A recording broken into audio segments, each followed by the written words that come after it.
The woman entered my office uninvited.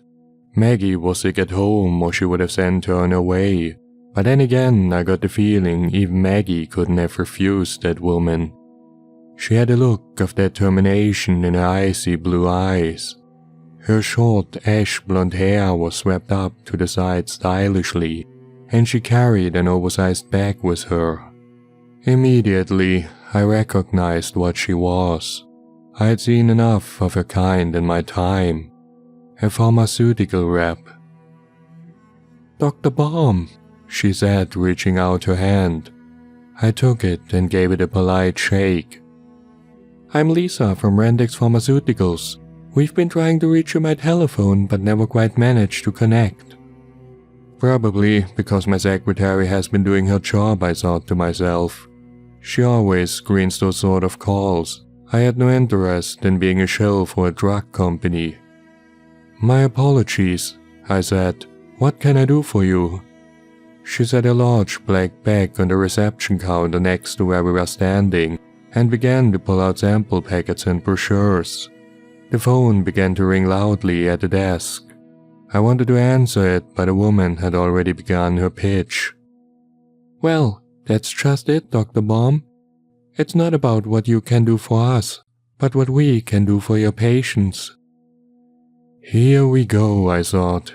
She opened up a brochure and began to show me details from inside its glossy pages, speaking persuasively enough that I listened, instead of immediately sending on her way as I usually did. She was an extremely good salesman. "Our newest drug, Smilatrex, has just been accepted for approval by the FDA. It is an absolute game changer, effective for depression, anxiety. Even thoughts of self-harm can be allayed by its formula. This is the next generation we are talking about. This drug by itself is going to completely replace SSRIs and benzos in the next few years. All the benefits without the harmful side effects and dependencies. Not only that, but instead of taking months to begin working, as is the case with most SSRIs, Smilatrex begins its effects almost immediately. Those are some very bold claims. So you can see why we've been trying so hard to reach you, to talk to you about it," she said with an undeterred smile. I picked up one of the sample boxes and examined it. The packaging looked like any other drug. A pale purple color with yellow butterflies all over it, the company's brand name stamped upon it in bold letters. Rendex Pharmaceuticals. How come I've never heard of you guys? We are a German company, new to North America, but we are going to make a big splash in the Western markets. I tell you to start investing now, but I'm sure you don't play the stock market. No, I don't, and I don't usually speak to pharmaceutical reps either, if I'm being entirely honest. But if even half of your claims are true. They are all true, she replied, her teeth fixing firmly in that unstoppable grin. Leave the sample packages, I'll do some research and think about it, how's that? She stuck out a hand for another shake and I took it reluctantly. That's all I can ask for, Doctor. I won't take up any more of your time. I'm sure you're very busy. Packing up her bag, she thanked me and left, the broad smile still plastered on her face. It was disarming and I couldn't help but smile back at her as she walked out, saying goodbye. I vowed to do some research on my own before giving out the sample packages to anyone. So that night I took a box home with a brochure and decided I would do a few hours of reading, trying to find out what exactly the benefits and side effects of Smilatrex would be. Don't ask what got into my head, why I ended up taking the pills, especially when I didn't even know the first thing about the company or the product. I wouldn't say I'm depressed per se, but I've slipped into a bit of a rut since my father died a couple of years ago. Every day feels the same. The old pleasures of life don't bring the same enjoyment. People who know me will say I don't laugh or joke around as much as I used to.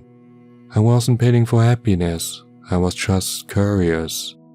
Still, I should have known better than to try an untested drug given to me by some stranger. Websites can be faked. They can be easily thrown up and blasted with images and information that is utterly false and misleading. It takes time for those sorts of websites to get taken down. And all it took was a visit to 3 or 4 of those fake websites provided by the pharmaceutical rep, conjured up to look real, and I was impressed. On the Smilatrex company website was a promotional video. I remember that much, but I don't remember what happened in it, or why I felt so persuaded after watching it. But suddenly I wanted to try the drug for myself, to feel its amazing benefits.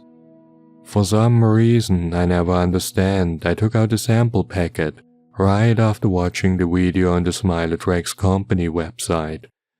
I examined the little round pill and saw there was a symbol etched on it that looked dreadful and evil.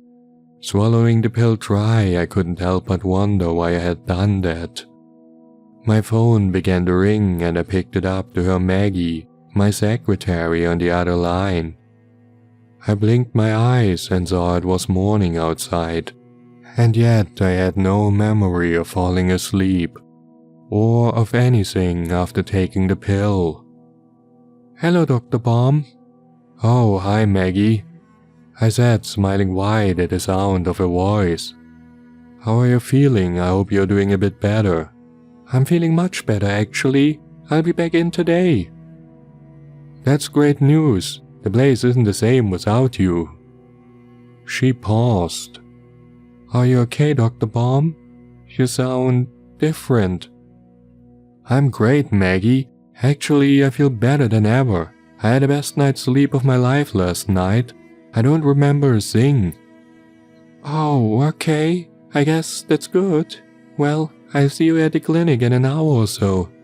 "Sounds perfect, thanks, Maggie." She hung up and I got out of bed to get myself ready for work. There was a full slate of appointments booked for the morning, but the afternoon was mostly left open for walk-ins and emergencies. It would be nice to have Maggie back in, since she took a bit of the weight off my shoulders.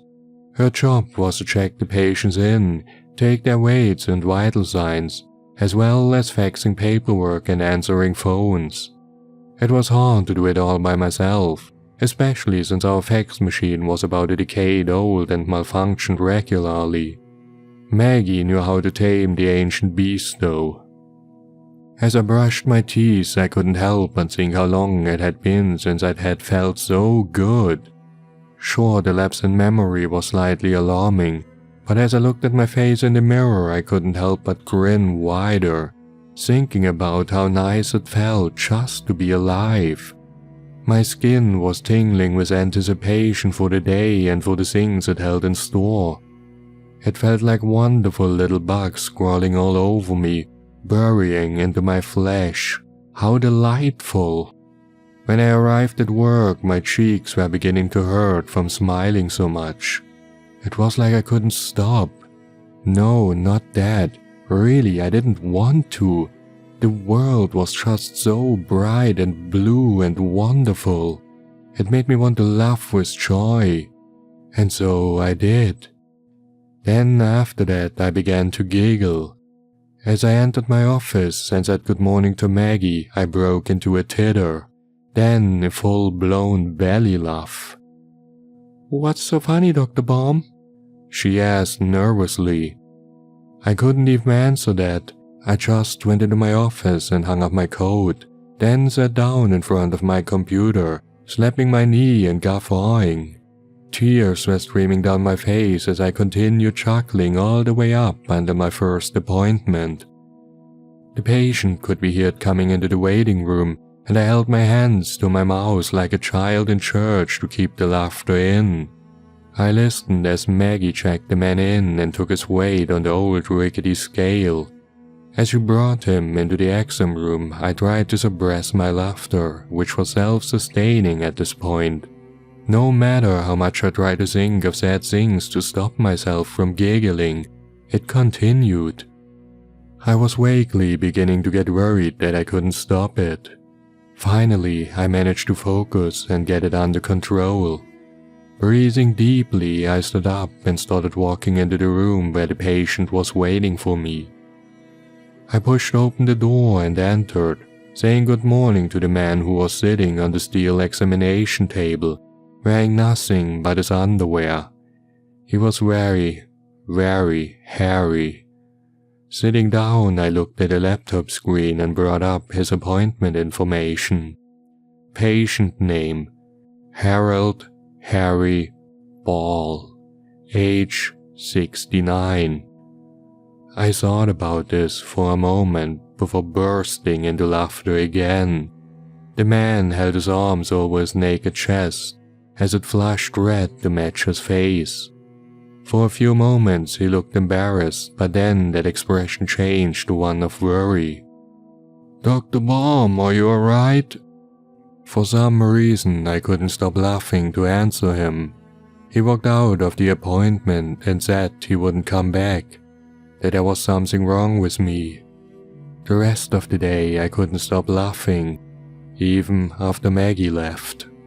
She quit after I refused to speak with her rationally, saying that when I got my wits together I should call her to talk, and to apologize. I shut down the office, and for the rest of the week the laughter continued. Then for the week after that, until I couldn't even leave my bedroom, the pain in my diaphragm was so excruciating, the growing wounds on my face so terrifying to passerbys. It got worse and worse. Have you ever gotten the giggles so bad that your face started to hurt? Imagine getting the giggles for months, being unable to stop laughing for an entire 4-week period, and it still isn't letting up. I still can't stop smiling no matter how hard I try. My face hurts so bad I want to scream, but I can't do anything but continue chuckling like a broken Elmo toy. They had to admit me to a hospital as my face began to split and crack around my mouth and eyes. Bleeding wounds grown from the laugh lines which turned into weeping sores. Who knows when this will stop? When it will finally be out of my system is anyone's guess. The company's videos certainly aren't any help now that they've been wiped from the internet, vanishing as if they never even existed. I just hope that I can free of this toxic stuff one day soon. So let this be a warning to any doctors out there. If you see Lisa from Rendex Pharmaceuticals enter your office, don't take the sample boxes. Don't watch the video or read the brochures. Who knows what page or image it is that will flip the switch in your mind and make you want to take the pill she offers, grinning and promising happiness. I guarantee you, it isn't worth it.